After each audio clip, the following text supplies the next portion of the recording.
Hello my friends and welcome back to a new reading wrap-up video. I want to talk about the 4 books that I read in the month of May, and I couldn't be more excited because they were all so amazing.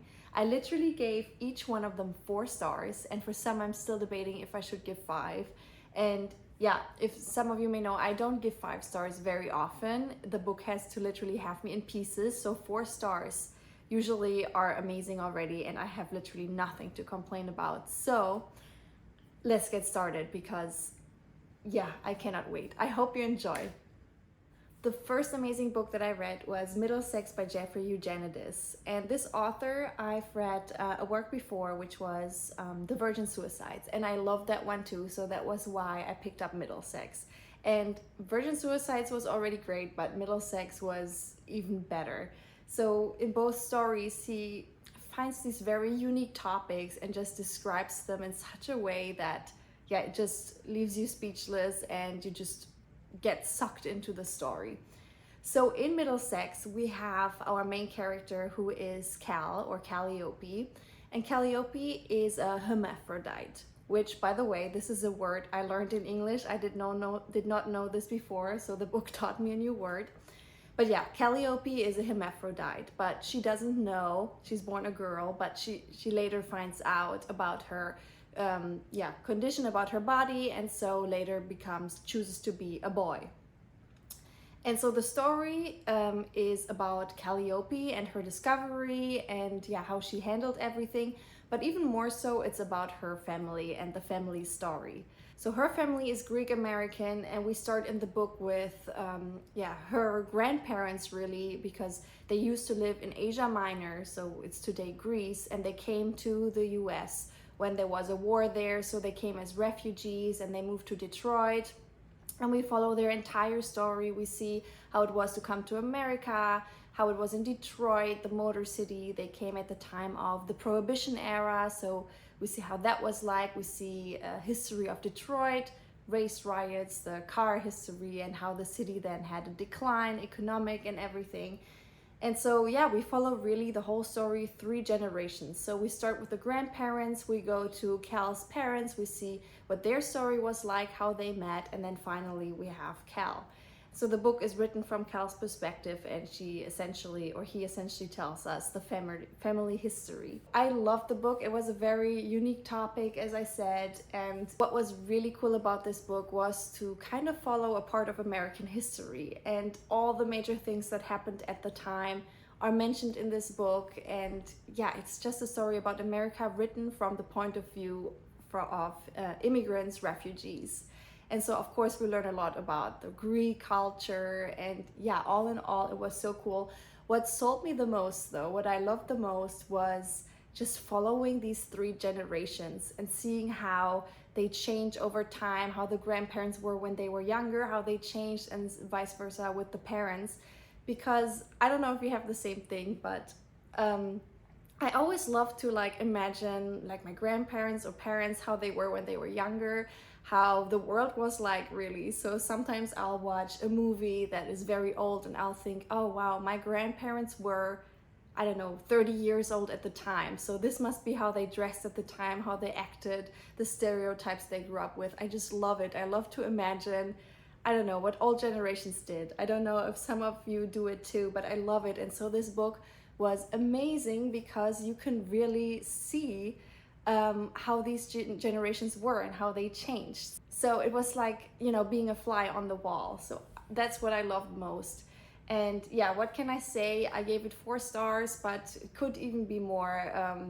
I don't know. The only reason why I didn't give it 5 was because I loved the grandparents' story the most. And so that was more in the beginning of the book. And so for me, the tension curve was really higher in the beginning than in the end. I loved all of it though, but the beginning to me was the most amazing, and that's the only reason. But fantastic book. I can recommend it to really anybody. The next book, I'm technically cheating because I did not finish it in May. I finished it on June 2nd, but I figured, come on, I'll just talk about it here because I did read most of it in May, and it is Lost Boy by Christina Henry. It is a dark fairy tale retelling of the story of Peter Pan, and even more so of the story of Captain Hook. So the main character in this book is Captain Hook, but he is not Captain Hook in the beginning of this book. So we really see how he becomes this guy, and we see who he used to be. He used to be one of the boys that Peter Pan brought to his island. He used to be his favorite, and so we see how he went from being Peter Pan's favorite boy on his island to being his worst enemy. And yeah, it is really a dark retelling. I can only tell you it has nothing to do with the Disney movie. Peter Pan is not like some Disney figure, nice guy who loves to play. No, he is really a villain in this book and horrible. And so I expected, yeah, a fairy tale retelling, but I did not expect it to be this dark. There are really certain sections that made me swallow, and I was like, oh wow, okay. I loved it though. I thought Christina Henry did a fantastic job. I was captivated from the beginning to the end. I read it really quickly. I would compare this book to The Lord of the Flies. So if you know it, that's the kind of feeling that I got, you know, when in The Lord of the Flies toward the end, all hell breaks loose on this island and the boys go crazy and there's literally like a war raging. This is pretty much Lost Boy, but from beginning to end. So it's a lot of tension, and yeah, I now really want to watch the Peter Pan movie again. I haven't watched it in a long time, and now with this backstory in mind, I wonder if it changes how I watch the Disney movie. But fantastic. If you like Disney movies and if you like thrillers, darker stories, pick up Christina Henry's Lost Boy. I'm definitely gonna read more books by her. Then I read a historical fiction book. It's Yonder by Jabari Asim, and this one is about slavery in the South. So the story takes place on a plantation called Placid Hall, and the story is written from different viewpoints. So we see both how it's like to live in this plantation for the slaves in the field, also what it's like for the slaves in the household themselves, what it's like for women, what it's like for the men there. And it was very good because you got a 360 picture, I felt like. The owner of Placid Hall is a very brutal guy, a villain you could say, and his wife is even worse. So all of these characters in the book are suffering a lot, and it was not easy to read it. There's some hope in this book because eventually there comes a preacher and he talks to them about ideas of freedom and all of this. And so we see through this book how they react to it, if they act on it, if they maybe try to grab this freedom, or if they stay on Placid Hall.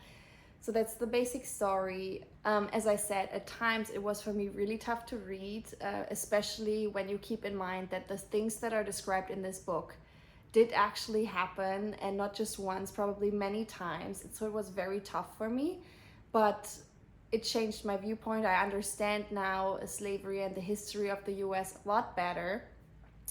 And I don't know how it is because I have never read a book on slavery. I'm from Germany, so it wasn't like much of a topic in our history classes. So for me, this was a big lesson. I'm not sure how this book compares to other books about slavery, as this is the first one I've ever read, but it was fantastic to me. I want to read some more, so I can't really give you a comparison yet, but for me a fantastic start, and I'll see some other books that I can read on this topic because it's so important. But yeah, that was Yonder. And then last but not least, I have here Daisy Jones and the Six by Taylor Jenkins Reid. I've read a couple of books by Taylor Jenkins Reid. Evelyn Hugo, The Husbands of Evelyn Hugo was one of them, Malibu Rising, and yeah, I think that was it already.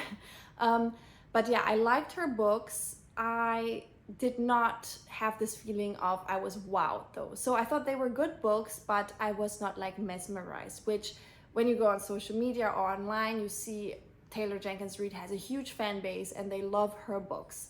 So I was the whole time like, yeah, she's a good author, but I can't understand the hype completely. But after this book, I could understand it, because this was the first book by her where I really thought, wow, this is unbelievable, amazing. I love the story. I will say, I've seen this book many times before in the stores, and I did not pick this up because somehow the writing style turned me off. It's written like a conversation, you can say, so we have the different characters speaking, and somehow I felt like, oh, I don't know if I like it. Then my coworker gave this book to me, and now I had to read it, and now I can say that I loved it. I love this writing style. So if you feel like you're not sure about reading a book that's written in dialogue, try Daisy Jones. Give it a try, because I was put off by it at first, but I loved it. It made the story so dynamic and fast-paced. I did not put this down. But yeah, what is Daisy Jones and the Six about? Daisy Jones and the Six is literally the story of a band in the late 60s. So it is kind of like historical fiction. And we saw how this band rose to stardom, to fandom, and also how they fell, how some of the members in the band experienced this whole history of the band, the highs and the lows. And there are big highs and big lows. And so, yeah, it's written like a dialogue between the different members. Like everybody's interviewed and they tell about their experience. And so I love the different characters. They all had very interesting things to tell. Daisy Jones is obviously like the main character, or one of the main character, and so is the lead singer of the Six, which is the band. And there's a lot of tension between the two of them. There's also a lot of feelings. You never know, are they about to fall in love or are they about to rip each other's eyes out? So it was really fun to read, and you get the feeling that this band really existed, and you want to Google it and see, oh, did they actually exist? No, they didn't. It's a work of fiction, but it's very cool.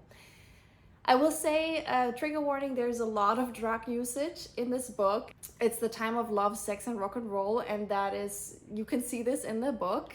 It's a lot about partying, about taking different drugs, and just going wild on the road. And so yeah, really cool story about a really cool time in history, and just a really cool idea to talk about a rock star band. So, good book. So these are all the books that I read. As I said, all of them were at least 4 stars. Really, I had a great time in May reading. Let me know if you know any of these. But yeah, that's it from me for now. I wish you guys all the best. Have a great week and stay safe, stay healthy. Till next time. Bye bye.